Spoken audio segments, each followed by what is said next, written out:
Mr Finn. Mr Acting President, in rising to speak on this bill today, it occurs to me that what we see around here from time to time is quite amazing in its own way, and I've been of the view for quite some time that if indeed we stay long enough around here, that we'll see just about everything. And I think today I might just about have seen everything, because what this bill has managed to achieve is in itself quite remarkable. It has created the most extraordinary coalition, and I mean I'm talking about broad coalition here, of opponents that I have ever seen on any issue in my time in this Parliament. The opponents of this bill include Conservatives, civil libertarians, radical feminists, gay activists, and a number of organisations representing medical professionals, and an array of churches and religions that just might make this Australia's biggest driver of the ecumenical movement.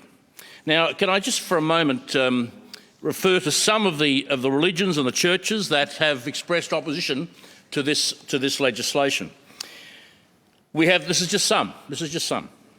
The Anglican Church, the Catholic Church, the Presbyterian Church, the Board of Imams, the Seventh-day Adventists, Associated Christian Ministries, Christian Reformed Churches, Youth Alive Victoria, CRC Churches International, Crossways Baptist Church, Ethos Evangelical Alliance Centre for Christianity and Society, Hindus, the Australian Christian Churches, Coptic Orthodox Church, Catholic Women's League, Pakistani Cultural Society of Tasmania, Christian Schools Australia, Australian Association of Christian Schools, Institute for Judaism and Civilisation, the Maronite Catholic Diocese of Australia, the Serbian Orthodox Church, the International Network of Churches, and the Australian Federation of Islamic Councils. Now, I say that that is just some of the churches that have expressed opposition to this particular legislation, and you have to wonder why this opposition is so strong,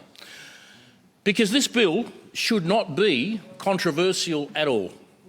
This bill should be something that should sail through in about 5 minutes without any opposition, because none of us support the barbarity of the past that this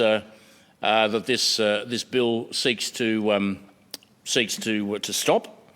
None of us support some of the practices that have been used on gay men and lesbians, and what can only be described as torture in the past. Just appalling, inhumane, and as I say, just straight out barbaric.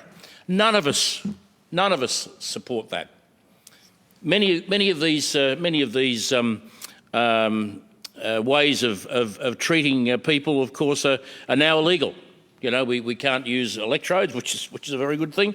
There are a number of things that are illegal, and I would hope that most would use their common sense in ensuring that that barbarity of the past is well and truly gone.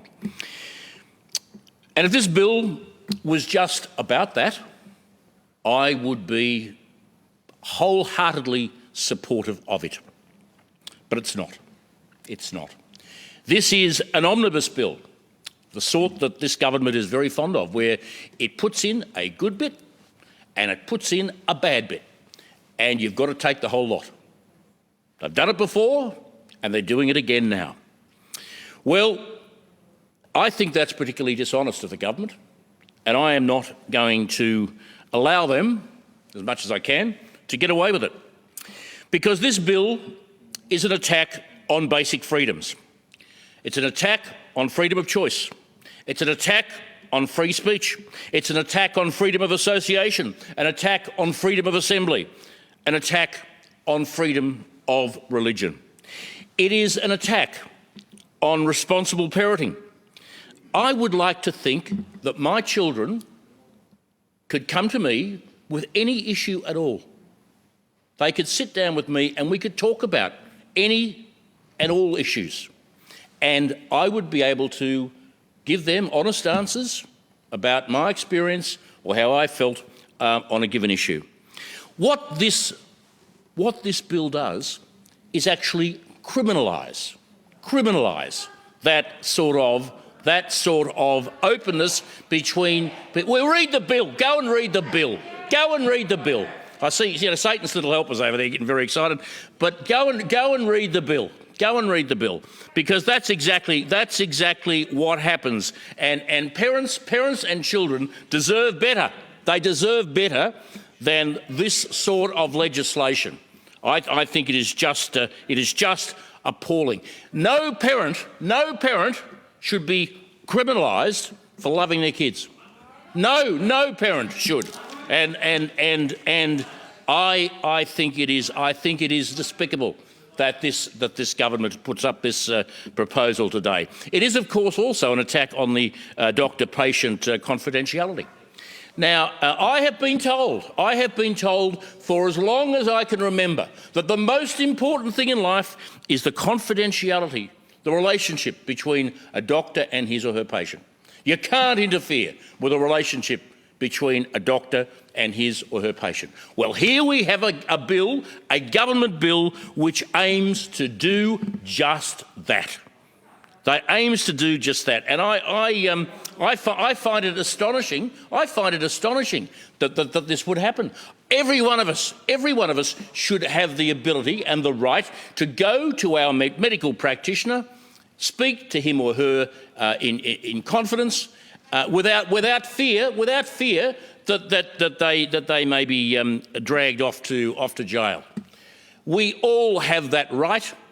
All of us, every single one of us. This bill actually takes that right away from a very vulnerable group in our society, and that is something that I find just appalling.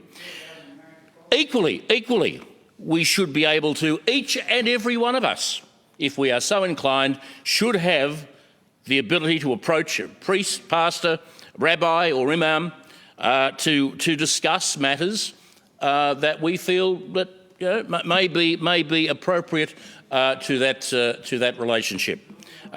It is extraordinary that we have a situation where if a minister, for example, were to say a few prayers about in aiming to assist the decision-making process of someone, they could also be charged and they could also be criminalised. It is just beyond me. It is just beyond me how any government thinks it can get away with that. No government has the right to legislate anyone's prayer life. Get out of it. The government should just get out of that altogether. And of course, this bill is very much an attack on children. These children that we're talking about, many of them quite young, but these children we are talking about would, under this legislation, be making decisions without the support or the advice that they need from their parents, from youth workers, for example, from people, adults around them who have the life experience that they need to help them in making decisions. We know that gender dysphoria is a condition that is dealt with very effectively by the medical fraternity. We do not need the sort of social engineering that this bill brings about. We've already seen a great number of children go to the Children's Hospital, for example, confused about their gender, and that's just, well, it's not rubbish at all. That is a fact. It's gone from half a dozen a year to well over 1,000, as I understand it, and that in itself is a worry. That in itself is a worry, and this bill is just going to add to that. This is also an attack on the rights of gay men and lesbians, the right to seek and to receive advice. Now, this is just extraordinary. This government says it wants to protect the gay men, lesbians, and introduces legislation that does exactly the opposite. And I've spoken to gay organisations within the last day that have expressed that very same view. And that's something that they are appalled about.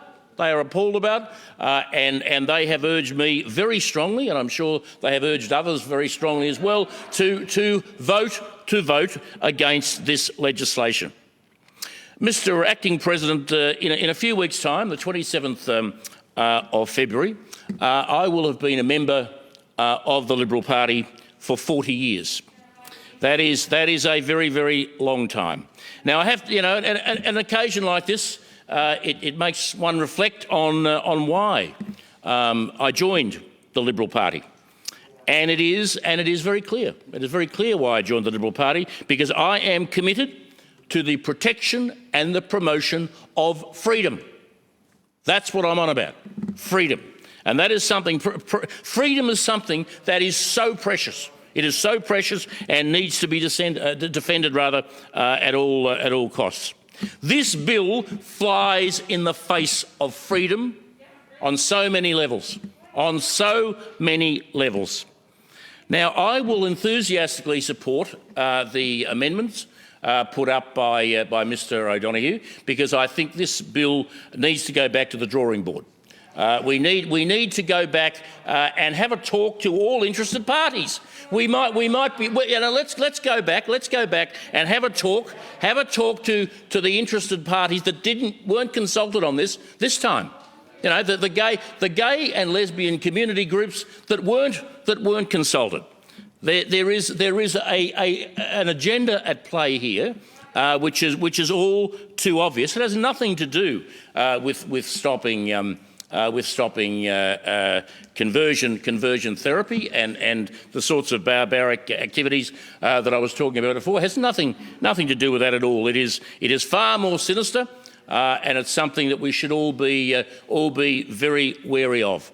Now, we have all received, I'm sure, a great deal of mail, emails and phone calls over recent weeks with regard to this legislation, and I want to thank every person who has sent an email or has made a phone call. I appreciate them showing interest in what we are doing in this place, and I appreciate them showing interest in this state's future, because this legislation will have